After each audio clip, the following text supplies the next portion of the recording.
আজ আমি আবার চলে এসেছি নার্সারিতে। দেখো চারপাশে কত ফুলের গাছ। প্রথমে আমি চলে গেছি গোলাপের সাইডে, একটা লাল রঙের হাজারি গোলাপ নেব বলে একটা চারা নিয়ে আমি এবার যাচ্ছি বাগান বিলাসের সাইডে। তো প্রথমে আমি দেখতে পেয়েছি একটা লাল রঙের থোকা ভ্যারাইটির বাগান বিলাস, যে চারাটা কিন্তু খুব সুন্দর ছিল। তো এটা আমি নিয়েছি, আর সাথে একটা সাদা আর পিঙ্ক কালারের কম্বিনেশনের একটা বাগান বিলাসও নিয়েছি। তো এই যে এখন যে বাগান বিলাসটা দেখতে পাচ্ছ, এটা কিন্তু একটা অরেঞ্জ কালারের বাগান বিলাস। তো এই বাগান বিলাসের চারাও কিন্তু আমি খুঁজেছিলাম, বাট পাইনি চারা।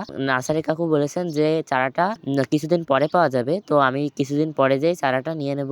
আর এই পাশে রয়েছে সেই ভাইরাল কলা মরিচ, যেই মরিচ গাছগুলোর এখন ট্রেন্ডিং এ চলছে। ছাদ বাগানিরা এই মরিচের গাছ লাগাচ্ছে, তো আমিও নিয়ে নিয়েছি একটা ব্লু কালারের আর একটা গ্রিন কালারের এই মরিচ গাছ। এই পাশে দেখো এখন কিন্তু নার্সারিতে শাপলা ফুলও ফুটে আছে, এগুলো হয়তো 12 মাসই শাপলা। এই গাছগুলো আমি নিয়েছি। আর যে সাদা বাগান বিলাসের কথা বললাম, সেটা কিন্তু এই ভিডিওর ভিতরে নেই। আর একটা এক্সট্রারের গাছ কিন্তু আমি ফ্রিতেও নিয়েছি, সেটাও এই ভিডিওতে নেই।